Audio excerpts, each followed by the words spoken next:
My name is Tom Godfrey, and this is a free course covering my Rhythm Guitar Book 1. These videos are free, and you can download Rhythm Guitar Book 1 for free from my website.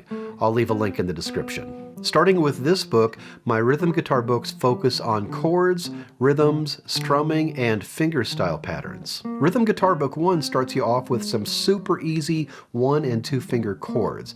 And if you've already learned a few chords on your own, I do recommend starting with Rhythm Guitar Book 1 so you get used to reading lead sheets and rhythm charts. If you've already learned a few chords, you'll probably be able to get through Rhythm Guitar Book 1 pretty quickly, and then Rhythm Guitar Book 2 transitions into full chords, strumming, and fingerstyle patterns. I should be clear that this is not the only book you should study. You should also learn how to play melodies. I've got a series of books for that. And of course, you should learn to play songs, because that's why we learn to play guitar in the first place. Rhythm guitar is a generic term that applies to all styles of music. If you're playing the chords to a song, you're playing rhythm guitar. And in order to play rhythm guitar, you need to know chords and strumming and or fingerstyle patterns, and that's what my rhythm guitar books are all about. We're going to start playing in a couple of videos, but first, let's go over pages 3 and 6. We're going to go over some basics, string labels, hand position, tuning, and a few other things. Even if you've already been playing a bit, it wouldn't hurt to watch the rest of this video, or at least read through pages 3 and 6, just to make sure you haven't missed anything.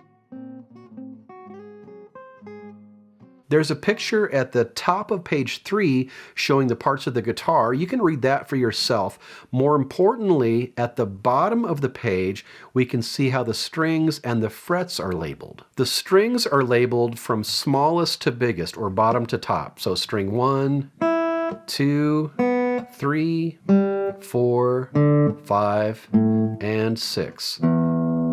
The strings are also named by the notes you play when you play them as open strings, in other words, no fingers down. This will be E, A, D, G, B, and E. A good way to remember that is Ed, 8, dynamite, goodbye, Ed. One thing I'd like you to do right away is memorize those string names and numbers.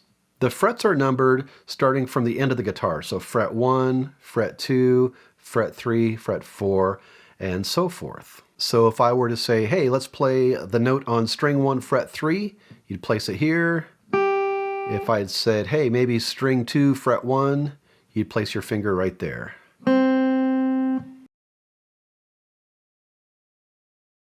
At the top of page 4, I touch on holding the guitar.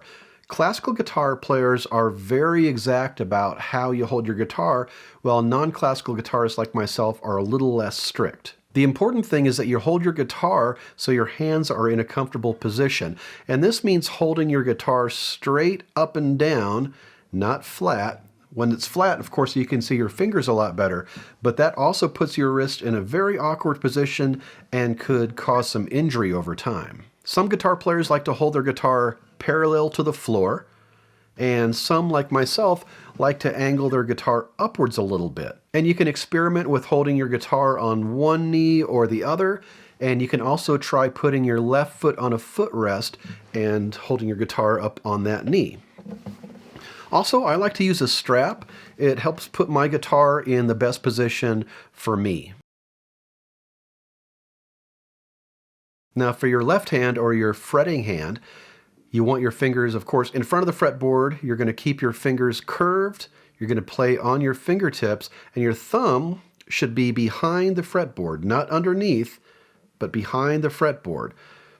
The thumb actually gives your fingers a little bit of power. You're not only going to be pressing down with your fingers, you're going to be pressing from the other side with your thumb. Now, when I say place a finger on a fret, I don't literally mean like directly on the fret. What happens if the finger is right on the fret, you get kind of a clunky sound. If the finger is too far away from the fret, you start to get a buzzy sound. You want to have your finger on the fingertip, fingers curved, just to the left of the fret. So you can still feel the fret, but you're not right on it, just nestled right up against it, and that's going to give you your best sound. And again, you're going to want to play fingers curved on your fingertips. The reason we play on our fingertips, especially with chords, is sometimes you're going to place your finger on a string, but you don't want that finger to touch the strings next to it. And your left hand is labeled fingers 1, 2, 3, 4, and then every once in a while T for thumb if you're going to be using your thumb in a chord.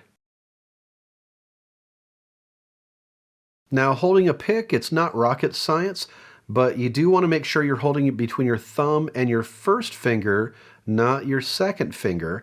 And you want to let me switch hands. You want to make sure you're covering at least half of the pick, half of the pick, and so then a little tiny portion of the pick is sticking out from the side of your thumb.